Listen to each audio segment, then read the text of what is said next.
My fellow Americans, welcome to The Celluloid President, the podcast about American presidents on film. Today we're discussing Dr. Strangelove, Stanley Kubrick's 1964 comic masterpiece about the Cold War, the bomb, and the limits of presidential leadership. Has that plane really got a chance of getting through? Well, sir, if the pilot's good, see, I mean, if he's really sharp, he can barrel that baby in solo. I mean, you ought to see it sometime. It's a sight. A big plane like a 52. It's jet exhaust frying chickens in the barn. Dr. Strangelove. Or How I Learned to Stop Worrying and Love the bomb. A moving picture. I'm Gary Holmes, and joining me today via Zoom from sunny California is Jim Robinson, who never has to worry about his essential fluids. Are you feeling well hydrated today, Jim? Yes, I am, Gary. And also, my dentist routinely treats me with topical fluoride, which is much more effective than having the communists poison our water supply with fluoride. In case anyone wonders what the hell we're talking about, the movie we're discussing today makes a lot of fun of those in the 50s and early 60s who believed that the fluoridization of our water in the United States was some sort of communist plot. Jim, this is the first time we've actually done a fictional film. We've been focused more on actual presidents. Now, why did we do something like this? Well, surely there's been a lot more fictional presidents portrayed in the movies than real ones, so why not? And it's one way to ensure that our podcast can go on and on till we're 85 or 90 years old. Well, old enough to be president. Yeah, young enough to be president. But seriously, the president's created in movies by screenwriters and directors and actors, I think can tell us just as much about the history, the leadership, the politics, and the culture as the presidents who were created by voters. I want to say specifically, too, the reason we're picking this movie at this particular time is because this movie's about a war room and the threat of nuclear war with the Russians. And this follows right on the heels of our last movie, 13 Days, which was about the Cuban Missile Crisis. And I can't help but thinking that Dr. Strangelove was influenced by the Cuban Missile Crisis. So that's why movie's coming this time. Yeah. But before we get to that, I want to talk about something more topical. I mean, actually, within this millennium, which is I want to tell you, Jim, that I've been doing a little bit more wallowing in Watergate. That's my job, Gary. I was watching the White House Plumbers on HBO. This is an HBO show. I guess they call it Max now. So this is a Max show about the White House plumbers. So it's about Watergate, except that it's told from the bottom up. So it's the stories about how E. Howard Hunt and Gordon Liddy actually came to be put in charge of breaking into the Watergate, and the consequences for them personally. It does not focus on Nixon, Kissinger, Ehrlichman, Haldeman, all those guys. They're not even in the movie. There's this short scene with John Mitchell. And I will say that it is not a good movie, and probably not a good, it's actually five episodes. So it's not a good series. There are a little bit of caricatures, but it is still weirdly compelling. And I guess I would recommend it to you or anyone who's interested in the Watergate period. It's a little bit entertaining. Was it a comedy or? It's kind of played for comedic effect because, the guy that Justin Theroux plays Liddy, and he's a caricature. I mean, he's not that much different from the Gordon Liddy that was in Dick. And so there is some comic relief in there, but it's mostly a straightforward telling of the story. And it's interesting for the sense of, shows the period. And I would say you might spend $5 getting Mhm. a month subscription and looking at it. But it's it's a real bomb. I mean, no one is watching this. I think I'm the only person in the world that I know who has seen this thing. And How did they deal with E. Howard Hunt's wife's death? yes, yeah, They did. yeah. Because for So those that don't know, she was kind of a bag lady with the cash to pay the Watergate defendants, and she was killed in a commercial plane crash on her way to Chicago. And yeah, they found money in the wreckage. yeah. They found $10,000. She's played by someone you don't know, but is famous to probably everyone else who's listening. She's played by Lena Headey, who is more famous for being Cersei Lannister in Game of Thrones.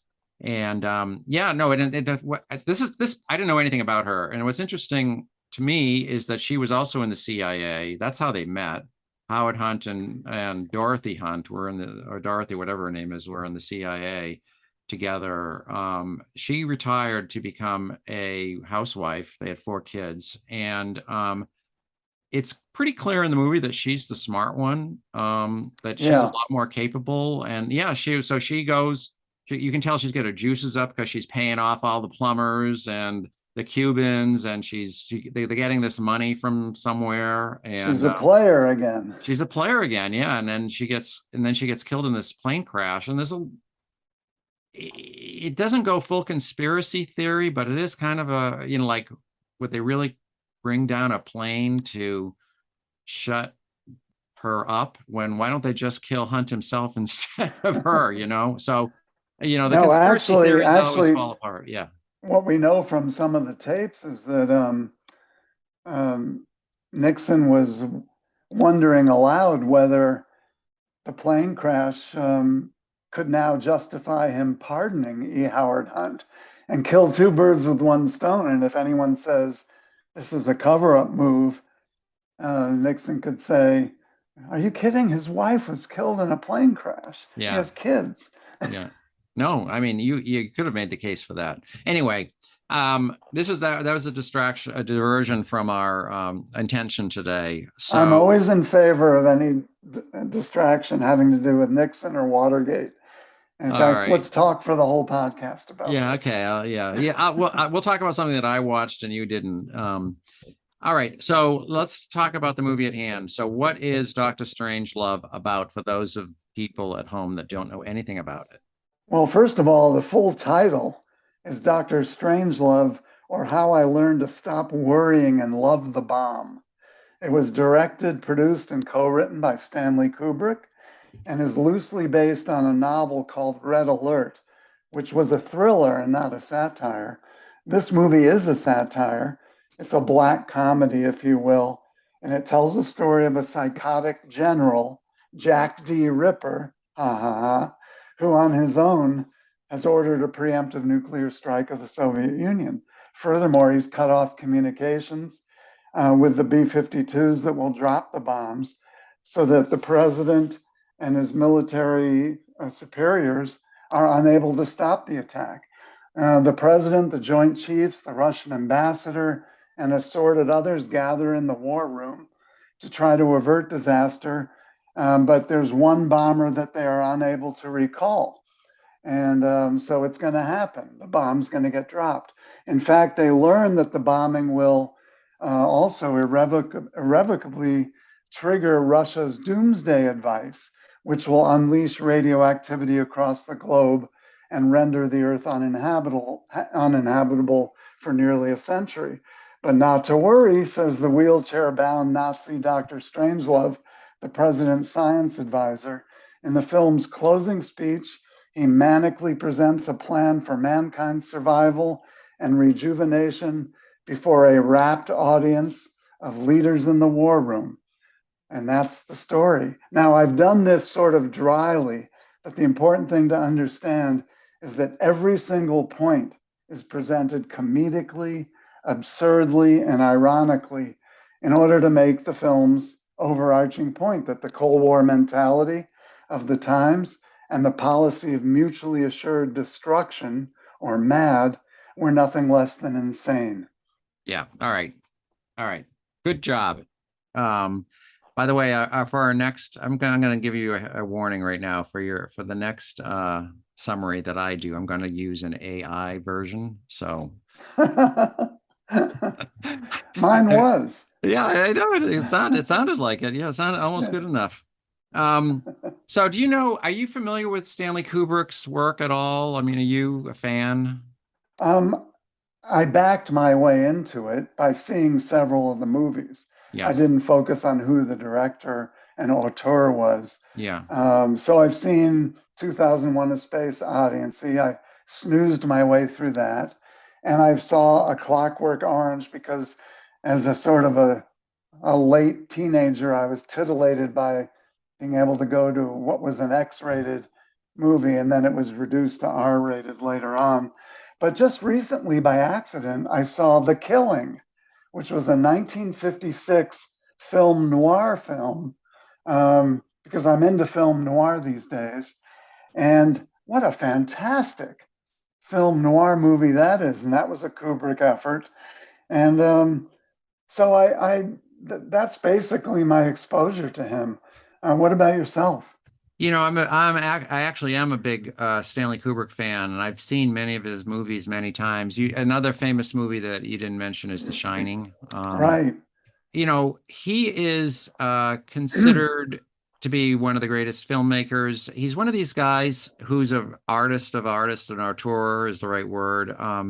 He over 40 years, he only made about a dozen movies, and they're all classics. And he doesn't do the same thing twice. You talked about the film noir. He made a war movie, Passive Glory. You know, The Shining um, is a Like a horror horror film, right? movie. Yeah, exactly. The Shining is a And horror then movie. Barry Lyndon was a historical Is a horror, period piece. right? Horror historical drama. This is a comedy. This is the only comedy he made. And He Space could do it Odyssey. all. He could do Yeah, it he all. can do it all. Yeah. So his movies are almost like each genre he does, they're almost the best at his genre. This movie is considered to be one of the greatest comedies of all time, for example, and The Shining is one of the great horror movies, and Space Odyssey is one of the great movies. So And the other thing it seems, and he's talked about this, is he did a lot of these films very cheaply. This was a very low budget film, Dr. Strangelove. And The Killing was like less than $1 million. Now, when he gets into bigger stars, that inevitably is going to bump up his costs. But he did it yeah, very cheaply, and I'm wondering if that was part of that was sort of the British filmmaking, influence, because I guess he did repair to the UK at some point, and he was unhappy with the US and basically became a Brit in yeah. all but citizenship. And the Brits are famous for doing, I think, movies on the cheap. Well, they have to because it's a smaller audience over there. But no, you're right. I've always considered this to be one of the great masterpieces, like a huge movie. And when I watched it, it was like, oh, this is only an hour and a half long. It seemed it loomed much larger in my memory than an hour and a Hmm. half movie. And you're right. And as I thought about it, there's really only three sets. One's in a bedroom. No, four sets. One's in a bedroom. One's in the war room in the Pentagon. Another set is on a plane inside Right. in you know, and then there's he's working at some shots at an army base. So And then he throws in a battle scene when they right, try to raid the army base where the mad general has locked himself in. And I noticed there they had like what looked like handheld cameras yeah. that were shaking, showing it was almost like the kind of real life battle No, it looked scene like that you real would see footage. Yeah. today. Right. So the I was just, movie, yeah. yeah, the movie, yeah. So it's quite cheaply made, and I'll also say that it was kind of a hit. It was the 12th most popular movie of 1964. and had a box office of $9.2 million, which was, real money back then. So it was the top grossing picture that year was Mary Poppins, which was over 100 million, followed by My Fair Lady, Goldfinger, The Carpetbaggers, and From Russia with Love. So there's there's two James Bond movies that year. That Well, was there was it was a great definitely, year. yeah, there was definitely a Bond feel to this movie, or was it the other way around? For one thing, Ken Adam, who is the famous set designer who designed the sets for a lot of the James Bond movies, he designed these sets in this movie. The War Room set, the inside of the B-52. And I'm a big fan of his sets. I mean, some of the villains' lairs in the James Bond movies are just spectacular. And I think you saw that in this movie, the visual appeal of those sets. Well, also, I mean, yeah, the War Room, which is supposedly in the Pentagon, not in the White House, which I had originally thought yeah, it's in the Pentagon, is surreal, right? They're sitting around a huge round table with lights on the top, and it does look like a villain's lair. I mean, it's not completely unrealistic. Everything else in the Right. movie is extremely realistic, but this war room where this stuff is where they're talking is like, yeah, it does look like Dr. No's mountain or something. Right. Well, here's a confession. I had never seen the movie before Okay. until a few days ago, but I always knew about it and I knew of its importance. And I have seen 100 times the snippet of Colonel King Kong straddling the atomic bomb as it's falling down to the Right. Soviet Union, because Yeah. that's such an iconic image. Right. So, this is the kind of movie where people think they know it and maybe think they've even seen it, but haven't, and it really deserves a close, no multitasking, sit down, close watch. Yeah. It's brilliant. Yeah. No, I mean, it was a real critical hit as well. Nominated for Best Picture, Best Director, Best Actor, Best Adapted Screenplay. Um, it's ranked number 39 on the American Film Institute's greatest films of all time, regarded as one of the best comedies of all time. So this is probably going to be the most highly regarded, critically acclaimed movie that we ever do in this series. I hate to say. Yeah, and in another confession, I loved it despite the fact that, let's face it, it does lean left Oh yeah. on the political spectrum.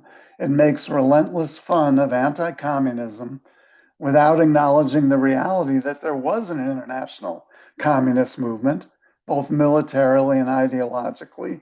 They were busily gobbling up countries, and they were building weapon systems, and they were trying to sort of capture prevailing thought in universities and in the culture. It doesn't offer any solutions, just biting criticism and belittlement. And guess what? I don't care. It Yeah. was still brilliant.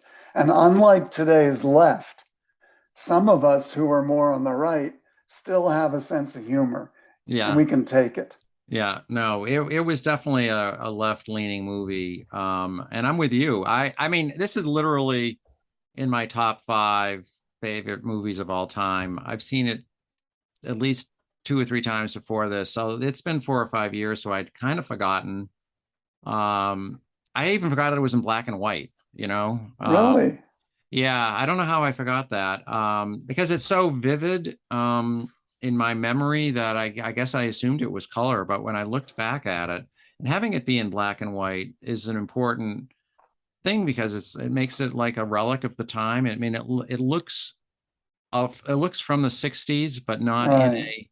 not in a weird way. Like when sometimes you do when they write 60 when they make 60s movies, the colors are off or something. But Yeah, when we watched 13 Days, it was kind of jarring to me to see a lot of the scenes in that movie be in color, yeah, because all the newsreel footage that we grew up with and the the snippets of Kennedy's speeches and all that were all in grainy, wavy black and white.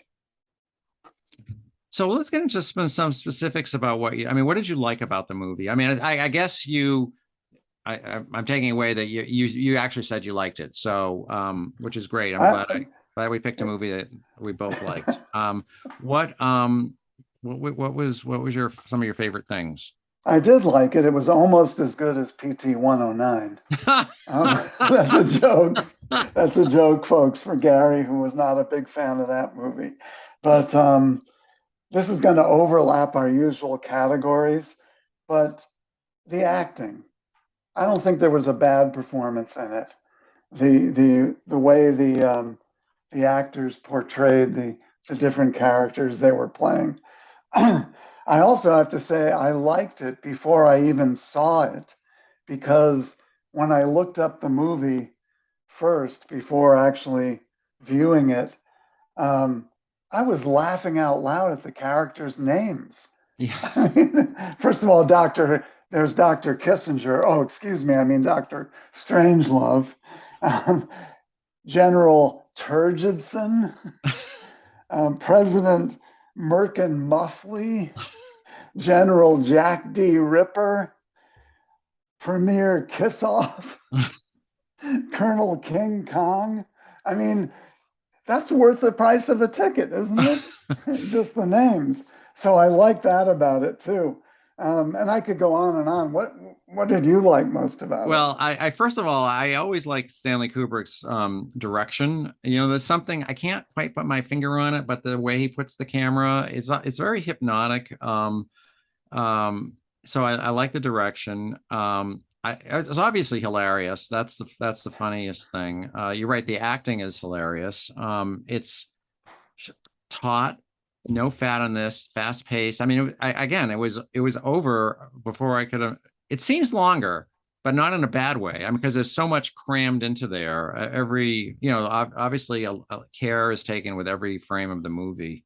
I like it that it's a smart movie and it makes me feel smarter because I get it. What I'm talking about? Yeah. I mean, it's like, oh yeah, I get that joke. I get that joke. I like seeing the old technology. This is a real, an actual time capsule to look at this, to see the computers they used are so old fashioned, and then there's nothing digitized about everything. And it's like, how did they run like a nuclear program with these flip switches and these mechanical things like and yet they could still blow up the world. Yeah, they I could know. Still land on the moon a few years. It reminded. I don't know if you remember this from the movie the Apollo 13, but there's a scene in there where there's been a problem up in the Tom Hanks's spaceship has like blown a gasket, and back down at Houston, all the scientists, they all pull out their slide rules, and they're trying to figure out, they're doing their calculation with slide rules instead of a calculator. Right. So it's like this, the same thing. They've got these really old-fashioned technology, so I like that. Well, go ahead. Remember, in one of the things I liked about 13 Days was the flipping back and forth between the war room or the situation room, and action, military action. And you had the same thing here. Yeah. So you had the war room scenes, and then it would flip to the crew in the B-52 that wasn't going to be recalled, and I really liked that. I thought the scene where they were trying to survive being shot down was actually exciting. Yeah. And in a really strange way, I was rooting for them, because one of the things about this movie, this was an evil turn of events, but the people in it were not really evil, maybe with the exception of Dr. Strangelove. But most of the people, the characters, were participants in an evil course of events, but were not evil themselves. And especially the bomb crew were actually good, sincere people. Yeah, no, especially doing their job. Yeah. the other thing that I liked about it, and the thing that makes it so funny is the connection he makes between sexual obsession and militarism. This Right. is a left wing thing. I get it. Like all these guys playing with their missiles and blah blah blah. But like in the very first shot is you see these jets fueling each other midair, and And this undulating up and down. I know it's so sexual. It's like it's a very sexual thing, and this is just he's using basic footage that someone else has shot, because this is not something that he's done. He's stolen some camera work someplace of these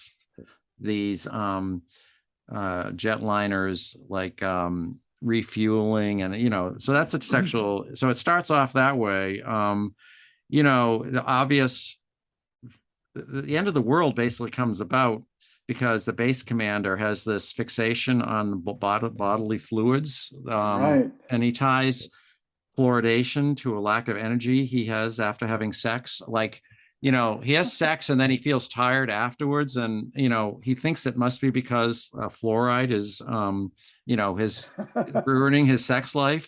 It's like, okay, which is hilarious. The tryst that George C. Scott, who plays what's his name? Turgidson. Buck, well, yeah, whatever his name is, Buck Turgidson. Butch Turgidson, yeah. That tryst he is having is very funny. With a secretary named Miss Scott. Yeah. Ironically, George C. Scott is the Right, actor. right. And and of and course, then well, you haven't talked. Miss, I mean, yeah, the I would idea go that on forever. It's so I know. funny. Well, there's the one that's really hilarious, of course, is, and we'll get to it. This is my favorite line comes out of this, but we'll get to that later. The idea that when a remnant goes down in the mine shafts, there'll be 10 women for every man. And Right. everyone starts like, that doesn't sound like such a bad deal. So that I kind of looking forward to the end of the world. But so it's all the sex and the militarism is like inextricably bound, and I think all those sex things are funny. Yeah, but the other thing that makes the movie so good is it's satire and it has a point of view. And people could argue with the point of view a little bit, especially if you're conservative. But it's not preachy. It's not snarky or preachy like today's humor might be. It's done through satire, and so we can swallow it. I won't make a joke about swallowing it, but yeah. Um, is there anything? So anything you didn't like? Well, it did have sort of a cheap British early 60s feel to it. The way that the Brits made movies in those Yeah. days. You could tell it was low budget, but the acting and the writing was so good that that didn't distract me. And as I mentioned, it did zero in on the American right, while not parroting the left or acknowledging that there were two superpower competitors in this game. I think when you get to Clockwork Orange, Yeah. later on, he dishes it out to both ideological extremes more equally. So, but that didn't really bother me, as I said. I thought some of the Ripper scenes in the, when he was holed up in the Air Force Base, which by the way was Burpelson Air Force Base. You just can't. I mean, endless humor here. But some of the scenes were a little over the top. I'm not sure he really needed to commit suicide. That's just my personal. Yeah. That was sort of that left sort of a more macabre taste, for me than the other scenes. Well, the reason So he had those would be the things I didn't like. We do have to say, acknowledge, this came out at the beginning of '64. As we've talked many times, the 1960s breakdown of the culture and society began on November 22nd, 1963. It didn't really begin in 1960. And this was the first in a line of what would be attacks on American institutions. In this case, the military and the political leadership that would only escalate as the decade went on. So that's not a dislike; it's an observation. Um, but this was the beginning of something new. So there was not much I didn't like about the movie. I wasn't crazy about the Slim Pickens character. I, I don't just in general. Slim Pickens is the pilot of the airplane that drops the bomb, and I just don't like. I, he's Slim Pickens is in a lot of movies now over the course of his career, and I just never find him that funny. Well, it's really cornball stuff, Yeah, and it's over the top parody of your country western Yahoo. yeah, I liked him. It's interesting that originally Peter Sellers was supposed to play that part. yeah. He was supposed to play that as his fourth role, but he was both concerned about it, and then I guess he injured himself, and it, he hurt his back or his ankle or something at some point, and the workload was going to become too much. They tried to get John Wayne to do it, Oh, jeez. who never answered, and then they tried to get Dan Blocker, the big guy on Bonanza, Haas Cartwright, who turned it down because he didn't want to be in any of that pinko stuff. So I liked the Slim Pickens character, but Yeah, then again, I like Slim Pickens generally. yeah. We have different tastes here because you think the names are hilarious. I think they're just kind of not very sophisticated. I mean, Jack D. Ripper. Just I don't know. It's I just just loved it. I loved okay. it. All right. The names didn't really do much for Could a me. guy named Merkin Muffley ever be elected president? I mean, just you have to laugh at that. All right, we've kind of talked about this, but what do you think the movie's trying to accomplish? Well, What's I it think, saying about yeah, presidential leadership?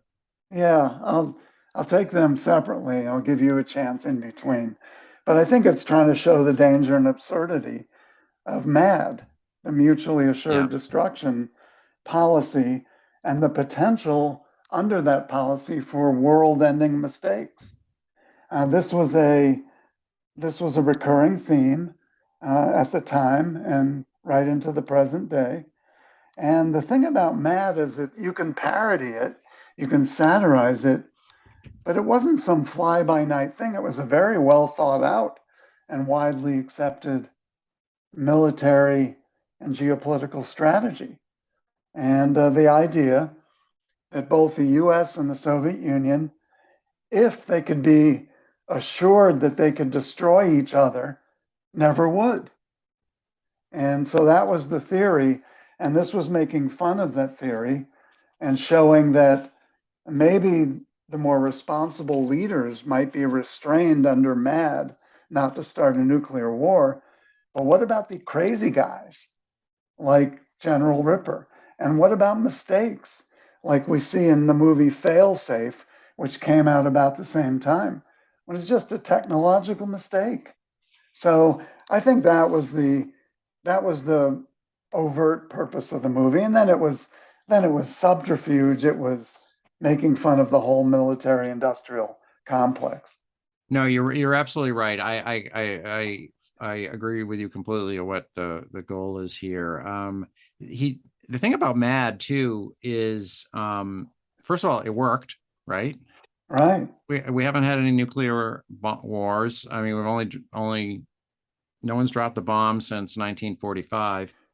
And this is actually not an example of MAD because for MAD to work, both sides need to know what the other side's capability is. And we didn't in the movie, the United States does not know that the Russia has the doomsday machine. Right. If we had known there was a doomsday machine, things might have been a little different. I don't know. But the reason that that this crazy Jack D. Ripper launches against Russia is to make a preemptive attack, and to defeat them before they defeat us. But in this case, he doesn't know that everyone's going to be defeated. Everyone's going to be killed. Yeah. So, but here's the argument against MAD, and by some very intelligent strategists and people, and that is MAD sort of eliminates the idea of proportional response. Yeah. And generals like Curtis LeMay in real life, who was parodied in this movie, argued very much against land-based missiles. They thought the missiles should be in the Air Force so that you could have tactical nuclear attacks and responses. And there is an argument to be made, and I would make this argument myself to a degree. Everyone thinks that the first time a nuclear weapon is fired, say today, means all-out global nuclear war. No, it doesn't. It doesn't necessarily mean that cooler heads wouldn't prevail and that a proportional response wouldn't be devised. Or somebody would just say, no, stop. We're just going to stop. So I think it's a wrong assumption, and it's the assumption of MAD, that just because one country, and remember, there are more than two countries that could do it, just because one country does something with a nuke, and there are tactical nukes, they're not all these blow up Washington, D.C. kind of nukes, just because one country does something with a nuke that the world's ending. And then the last thing I'd say is, it was Ronald Reagan, one of our heroes, who most opposed MAD. He said this is an awful way to live. And that's where he got into Star Wars and missile defense. He said, no, let's end the idea that we have to live under this cloud that we can be destroyed at any moment. Yeah, no, he proposed the strategic, you're absolutely right. He proposed a strategic defense initiative, which they then mockingly called Star Wars. And they were against it. Like, God forbid that we should ever be able to defend ourselves against a nuclear attack, So people in a way, actually came unglued. Experts came absolutely unglued that Reagan would dare to challenge MAD. Right. So Reagan was against MAD. The Democrats were all in favor of MAD. I remember Mondale saying, "Oh God, this is the most terrible thing," when he was running against Reagan. Is the idea of SDI. We need to be killed if they shoot at us. I mean, if because we're no better than the Soviet Union. Yeah. That's their implicit belief. All right, let's see. Well, presidential leadership. Let's talk about that. On the one hand, the movie shows that a president is an impotent observer. Yeah. In a lot of this. But on the other hand, remember, he was presented with a proposal by General Turgidson to say, hey, look, what happened. Our bomber's going to get through. Let's take advantage of this. Let's launch an all-out attack. Since it's going to happen anyway, under MAD, they're going to attack us back. So let's just wipe them out. And the president turned that down. And that did have a few echoes of JFK in 13 days. Yeah. He didn't totally rule out military action, but he also rejected the more extreme proposals. Yeah, I mean, you remember George C. Scott, that he's like, well, I mean, like, you're telling me that I should kill, instead of 25 million people dying, I should kill 125 million. And he says, well, it's not like I didn't say we weren't going to mess up a few heads or something. So we might get our hair mussed. Yeah, right. Exactly. That was one of my favorite lines. Yeah. No, the other thing is, go ahead. No, go ahead. Well, I was just going to say, and I'm going to ask you, so what did you think about this president? And I'll tell you my reaction. My reaction when he was first being told about the impending disaster, being briefed on it, and when he was asking questions about it, my initial reaction was, that's exactly the way I want a president to Yeah. react. Yeah. And what's so bad about this president? I thought this movie was going to make fun of the president. Now, later on, you see him sort of descend into silliness and boilerplate and impotence. But weren't you kind of impressed with him at Oh first? yeah, no, exactly. I have in my notes that he's, calm, he's cool, he's completely rational.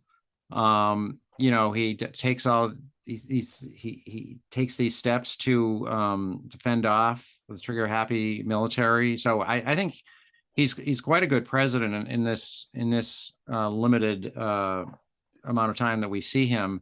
But yeah, so I think he's a fine president. Yeah, and again, and supposedly there were some shades of Adlai Stevenson Yeah, here, who was a favorite of the sort of more intellectual right. elite set in the country. Well, he does sort of look like Adlai Stevenson with that bald head. And Right. no, I thought he was I thought he was good. The only thing that you could criticize him for is that he signed off on the strategy that eventually allowed um, Jack D. Ripper to take it. And he says, "Well, I thought you told me that this could never happen." And he's well, you I know, know. sorry. Yeah, and I think toward as the film went on, you saw him, as I said, descend into triteness. Yeah. He had lines like, "Let's keep our fingers crossed," and "We're all in this together," which is today's poll-driven line that every politician's supposed to say Yeah. to show how he's bonding with average people, but it's totally impotent. And so I think he descended as time went on. But at first, I thought that's the way I want a president to react in a crisis. All right. Well, let's talk. Speaking of the president, let's talk about the actors. The president is obviously played by Peter Sellers, who is famous for the Pink Panther movies. And he plays three roles. He also plays Dr. Strangelove and Captain Mandrake, who is a British soldier assigned to be Jack D. Ripper's aide. It's like an exchange program It's an or exchange whatever. program, yeah. So both Mandrake and President Muffley are completely normal, rational people reacting to the craziness around them.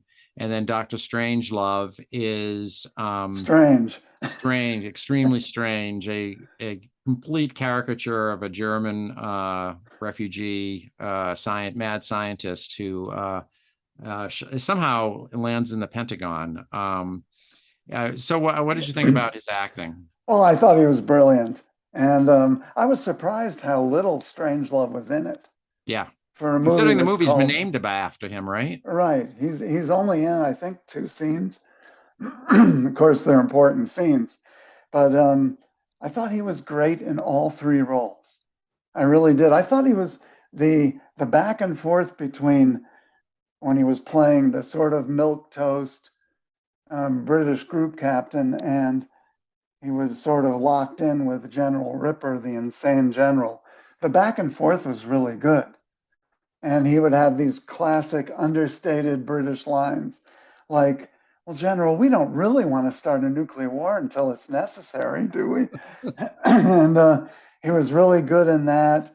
As Strangelove, the way he looked like as he was describing Armageddon and the world blowing up and ending, he had a joyous look on his face. I mean, it was just really, really super, super acting. And I just can't say enough good stuff about his acting in this film. Yeah. I'm surprised he didn't win the Oscar. Now, I actually thought the best of acting in the movie was done by George C. Scott, who Yeah, plays it was great too. Buck Turgidson. Um, and yeah, he's the head of the Strategic Air Command. He's virile, amoral. He's classically defensive of his branch, though, of the service. So he's not a caricature like Dr. Strangelove is, but he's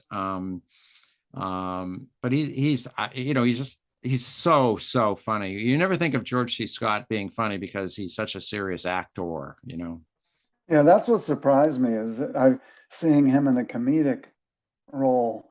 And just to clarify, he played the chairman of the Joint Chiefs of Staff, and in the movie, and it was Sterling Hayden that played the general that was locked into the Air Force base. So George C. Scott was the senior military guy on scene in the war room, with an Air Force background, and he had once been head of the Strategic Air Command. Okay. But it was, if you want a master class in acting, all you have to do is look at George C. Scott's evolving facial expressions at the very end as Dr. Strangelove is describing his plan for the survival of the human race, which is that select people, presumably and obviously including George C. Scott, would be taken down into mine shafts where there would be 10 women for every man, and where it would be their responsibility to humanity to reproduce as much as possible with those women. And to see Scott's, he didn't say anything, or he, at first, to see Scott's evolving facial reactions is a masterclass in quality acting. What about Sterling Hayden? He's not as big a star as the other two. Right. Um, He was the star of the movie I mentioned earlier, oh, The really? Killing. Yeah. It's funny. I've And never seen that movie. I'm gonna go look I at it. really recommend it. Okay. It's of the period. It's Yeah. not, like this one. But he was kind of stuffy and officious, but he was supposed to be, Yeah. I think. And he played those kind of people. He for Godfather fans, he was Captain McCluskey, who gets a bullet in his forehead by Michael Corleone right after eating the veal that was the best in the city in Godfather. So that was one of his later roles. But yeah, I thought he was good. He was more over the top than the other characters. Yeah. He was a Yeah, little bit more exaggerated. And he's the one who's worried about his essential fluids, about yeah, right. body fluids. Yeah. And we talked about Slim Pickens, who was, Yeah. I want you to say one more know, thing about Sterling Hayden. He was literally, though, a card-carrying communist. Um, yeah, yeah, right. he quit the party, then he rejoined, and then he quit again. So I don't know. I mean, he's one of these dumb actors that don't really know what they're doing. He testified, he testified and then regretted. He named names and then regretted it and apologized. And he wasn't even serious about acting. He really wanted to just he said he acted only to subsidize his boat that he wanted to sail around the world. Yeah. Well, let's talking about real life for a second.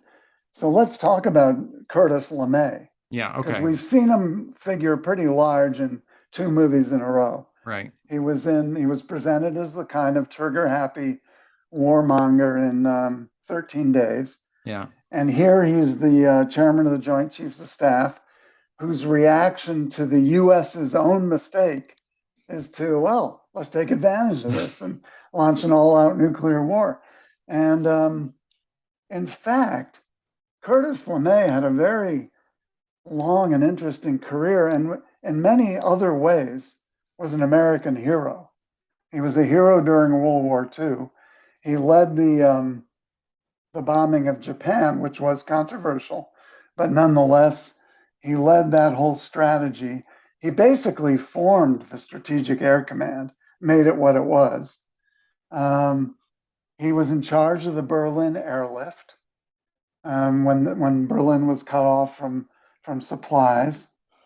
And then he ran for vice president with George Wallace in 1968. And apparently not because of he shared Wallace's views on segregation, but because he wanted a tougher, more hawkish foreign policy than either Nixon or Humphrey was offering. So many people would see him as a villain, and I think there were obviously, examples of excess, but he really was a storied military leader for decades. Yeah, he's one of these guys though that outlived his time. When he was running Yes. for vice president,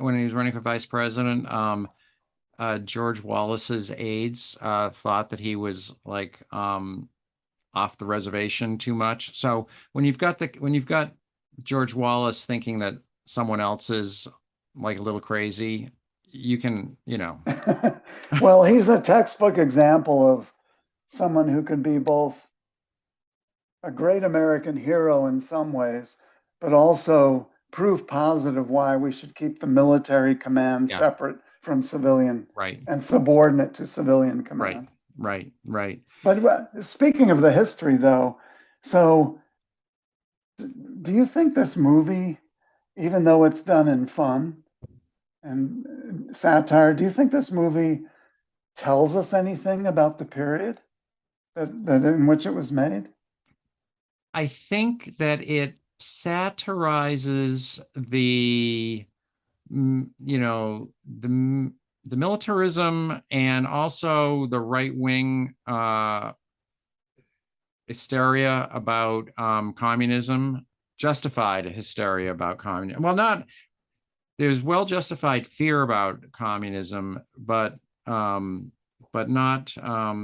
Maybe not to. There's a communist under every bed. Yeah, yeah. I mean, like, and by tying it so closely to fluoridation, it's obviously implying that the military and the John Birch Society are kind of intertwined in some respects. So does it? I guess it tells us a little bit about that, and also it tells us about the liberal mindset. I mean, how they perceive the military as being full of crazies, which is, probably not really true if you think that Eisenhower, who is as moderate as they come, came out of that same culture. So, it was a little. I think you're right. I think what it gets right is the U.S. Soviet competition and rivalry really did permeate so much. Yeah. During this period, and we can remember a lot of it. But I mean, JFK and Eisenhower, for that matter, they even based their support for civil rights on the fact that if we don't do something about the way blacks are treated, this is going to be good propaganda for the Soviets. Yeah. So that, not the moral issue, but it's going to make us look bad, and it's going to give the Soviets a PR advantage over us. So it really did permeate a lot of things.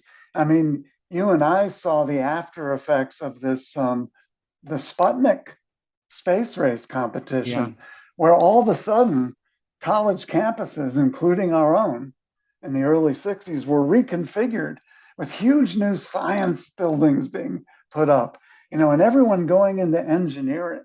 And so I think that's fair game for Kubrick, the satirist, that it really did permeate so much. But as I said before, okay, then what? Yeah. They don't really offer any. So what are we supposed to do? Carry a ban the bomb sign and march around the White House, and all of a sudden all the problems will be solved? So there wasn't really any solutions, but fair enough. It's parody. It's satire. Well, I think satire in this case serves the purpose of keeping your feet to the fire and making sure that you don't go over the edge. And, when you're satirizing mutual assured destruction, you got to keep making sure that you don't take it for granted right. So I'm okay. I'm okay with this movie from a political perspective. Yeah, so am I. I just think I think they did make too much of the fluoride. I mean, Right. we have to remember that fluoridization did happen. Oh, So oh it yeah. No, wasn't, no, no, no, no. and that's quite an extraordinary thing if you think about it. The They were mass putting a medic chemical into the in water that people's everyone was going to water. drink. And boy, this Yes, sounds familiar. You right. know, And suppose somebody invents a chemical that reduces obesity and they decide to put it in everyone's water. right. I mean, it can go on and on. And in fact, a lot of places like Europe have abandoned it Yeah. because of some discomfort over it. And And then the fluoride, I mean, irony I of, got to remember too, yeah, what this all was about is like getting rid of tooth decay, right? It was going to right. make our teeth stronger, which is kind of a weird thing to be putting a chemical in all. I mean, I get to get it. But it reminds me of the whole vaccine thing. It's like, oh, I'm not putting this stuff in my water, my body. Some government, who's the government to tell me to put this stuff in my body? So, Of course, the irony is that then most people drink bottled water, usually more on the left than the right, right, they're and there's avoiding no all the fluoride in chemicals. that. Yeah. But yeah, so All right. What's your I thought favorites? it, Let's talk yeah. about the favorite scenes. Well, I like the first War Room. There were so many good ones, but I know it's hard to pick, right? Every yeah, scene is perfect. I like the first War Room scene. Just where the president's being briefed, and you're seeing him for the first time, and you're seeing the dawning realization that disaster's around the corner, and then all of that give and take, and then right in the middle of that, George C. Scott receives a phone call from his mistress, and he's having a flirtatious conversation about sex and marriage with her. And he says, "Well, I got to go now. I'm briefing the president on nuclear war." I love that scene. That was one that I really liked. My two favorite scenes also revolve around the phone, which is funny. I didn't realize it until I'd written them down. The first is when George C. Scott's in his secret pad with his mistress, and his aide calls looking to tell the general there's an attack on Russia. And the secretary, she does that thing that secretaries do when their bosses are yelling from another room, that when he doesn't want to take the call, and she translates it into a friendlier message. It's like he yells, tell him I'm busy. And she's like, well, and it's apparent also that she's like having an affair with this guy too. So she's having an affair with both guys. And he's like, well, I forget what his name is, Bobby. The president's in the powder room right now. So can he call you back later? I So know. I thought that whole that whole thing was funny. That was great. And the other thing is the funniest part of the movie for me though is the president's call with the Russian president. It's also it's like a a Bob Newhart sketch. Is like and I'll talk about it more when we get to favorite lines, but that particular dialogue I thought was hilarious. Yeah, I did too. And I like the first scene in the inside the B-52 where you had the board crew munching on sandwiches, yawning, and you had the pilot, Slim Pickens, looking at Playboy, and is the centerfold of the month is a woman stretched out on her stomach, and covering her butt is a copy of Foreign Affairs magazine. Well, that centerfold is the Is the secretary. secretary, Yeah. right? I Yeah. love that scene. And then all of a Miss sudden, Foreign the Affairs. mood, Yeah. and Miss Foreign Affairs, all of a sudden the mood shifts when the order comes in, Yeah. and the pilot doesn't believe it at first. I like I like the back and forth of that. And I'd mentioned that I like the evasive action scene of the B-52 Yeah. when it was under attack, and humble guys doing their job, like, let's go grab our shotgun to defend our farm, to strains of when Johnny comes marching home. I like that scene too. And Yeah. the whole payphone scene was funny too. When Peter Sellers was trying to call the White House, he didn't have the change. He made it a collect call, and the White House refused the charges.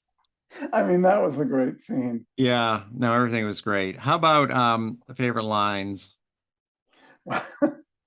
Every line, I mean, there's so Yeah, many I good know. So ones, much of it but was funny. It's hard to pick during out. that first war room scene when the president's learning about the impending disaster, and General Turgensen says to the president, "Well, I don't think it's fair to condemn the whole program on a single slip up."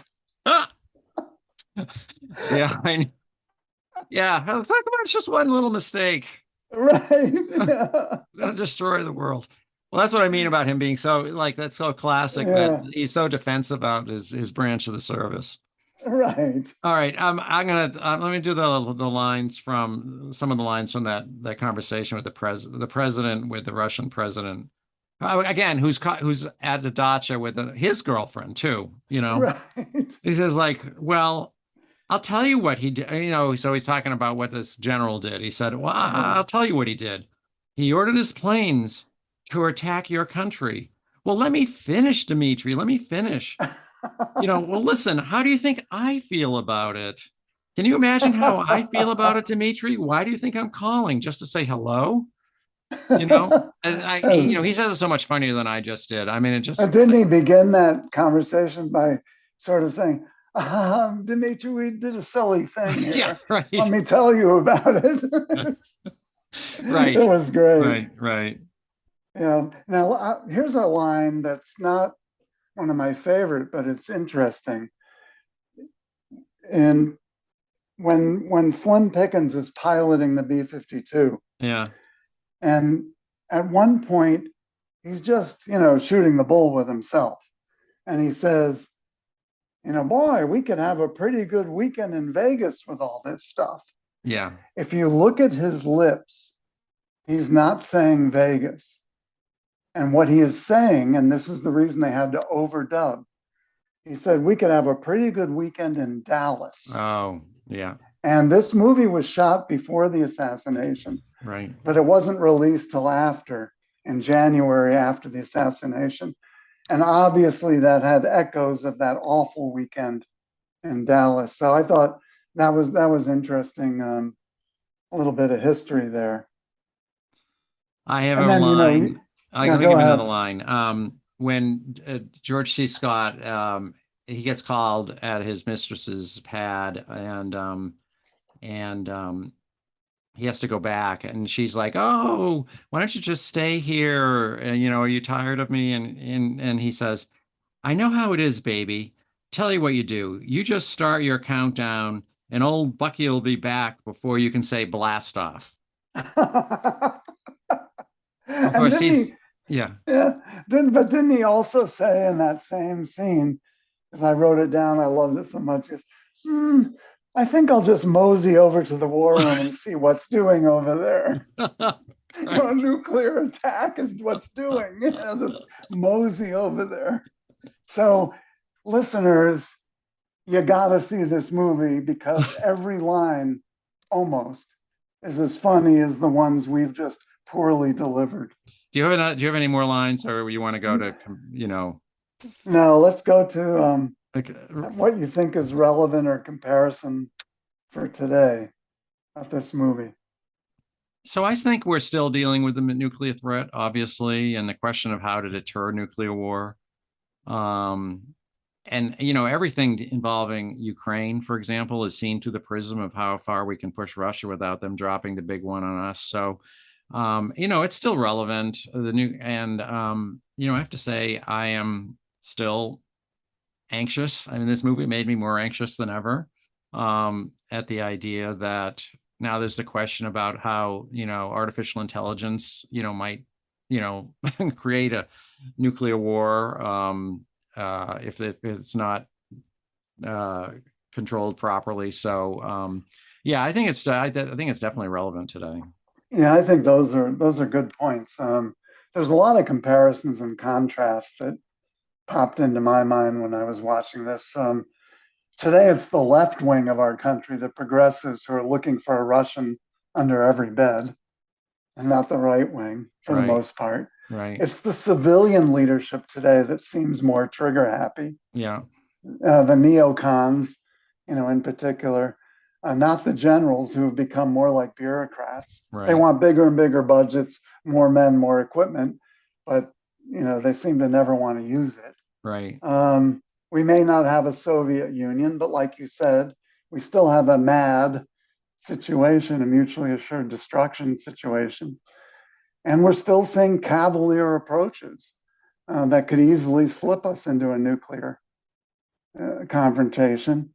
A few months ago, when he rejected sending F-16s to Ukraine, Biden's defense in refusing was saying that would be the beginning of World War III. Well, now we're sending F-16s to Ukraine. So, you can see, whatever you think of those decisions, you can see how things can escalate. But I think the most important message then and now that's brought out by this movie is how a nation's war powers, as necessary as they may be, they also represent a path to control over the people. Wartime footings, government decreed emergencies, that, like we saw during COVID, can threaten freedom. They can produce more control, produce more censorship, produce more spying, produce more authoritarianism. And that's why you see the savior, if you will, of humanity at the end was a Nazi in this movie who was spelling out a very controlled authoritarian society with populations being selected based on their attributes. And so I think there's a point here that democracy and freedom and civil liberties can really be challenged if we're in a state of permanent emergency and permanent wartime footing, which is really what the Cold War was. It was permanent wartime footing, and they're trying to replay all that with permanent wartime footing in the war on terror.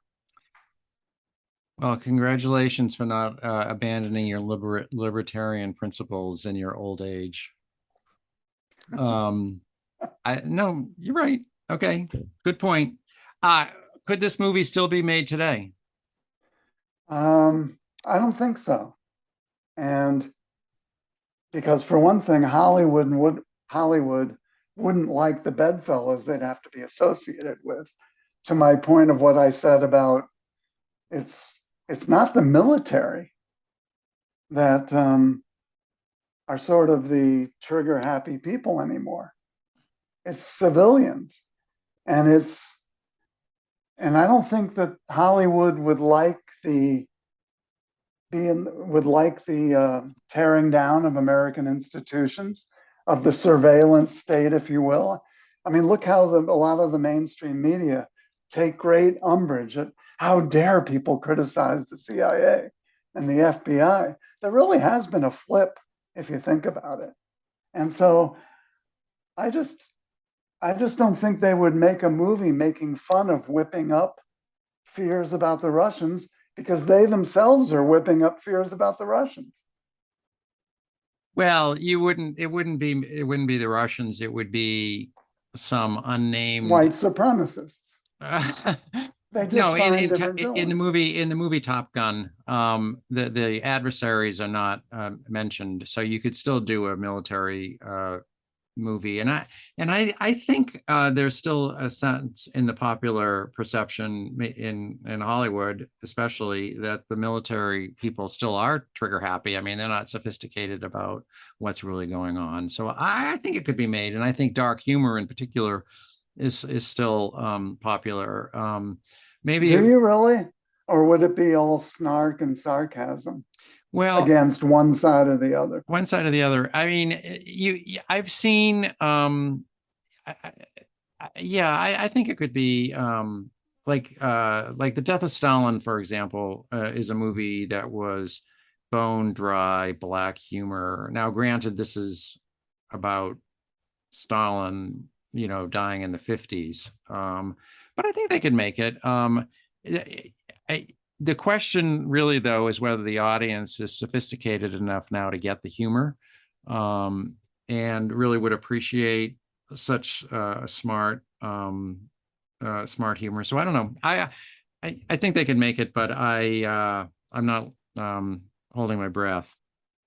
And all these questions about whether it could be made these days are tough because They're making everything.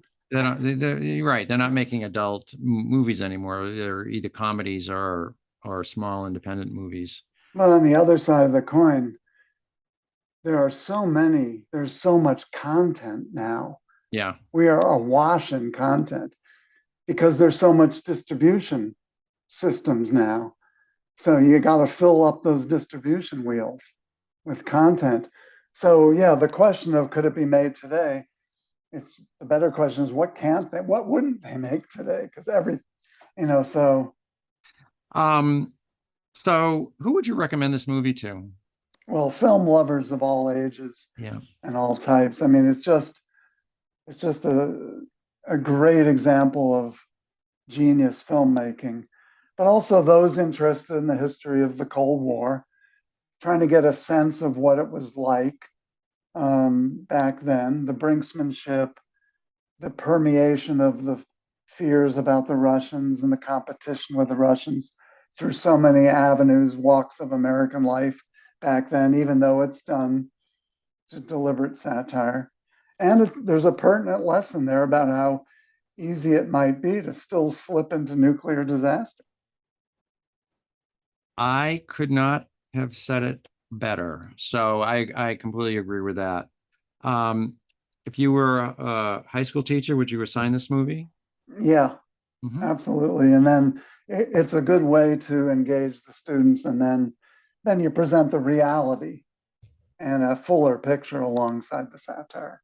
Yeah, I think high school students would get it, and I think they would think it was funny, and I think you could learn a lot about what the attitudes were like. So I'm agreeing with you there. I would grade this movie as an A. How about you? Me too. It's an Okay, A. we agreed We on finally that. agree on a grade. um, our next movie, I think we should tease our next movie, right? So that people can, our mass audience can go rent it And rush before and watch it. Yeah. rush out and watch it. Yeah, we're going to do Primary Colors, which is a half fiction, but half true comedy satire, I guess. I've never seen it, so I don't know. Have you seen it? Yes, I have. It's funny. It's been a long time, but Yeah, it's a so roman a clef.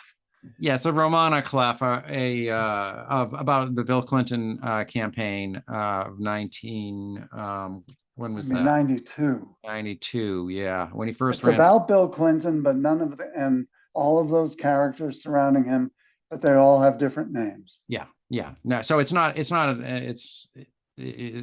about the main character is not Bill Clinton. So yeah, so we're going to talk about that next time.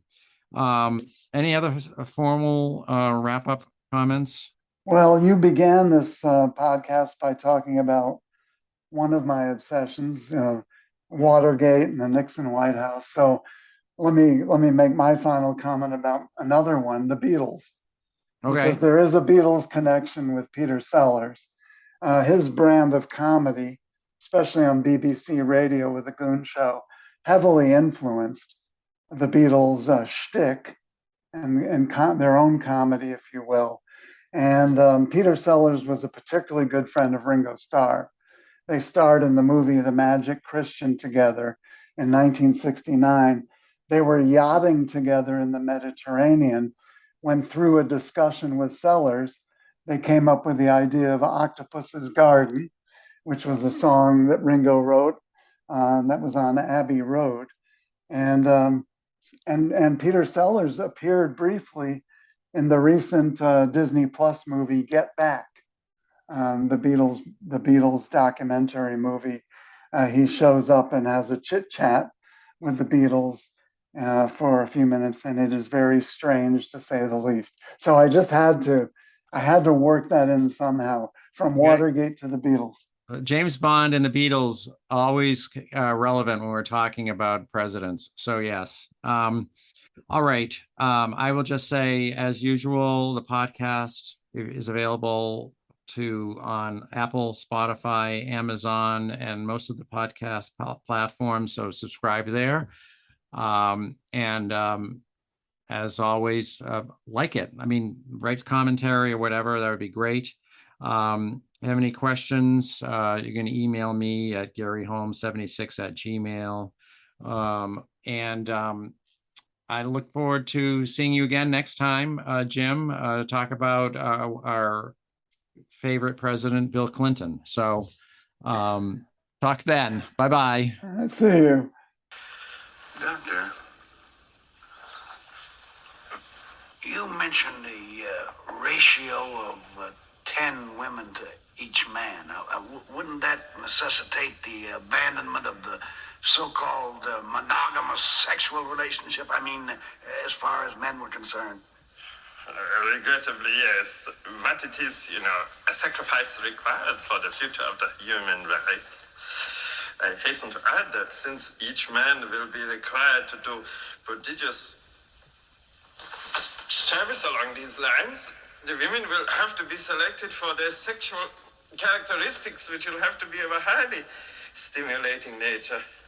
I must confess, you have an astonishingly good idea there, Doctor.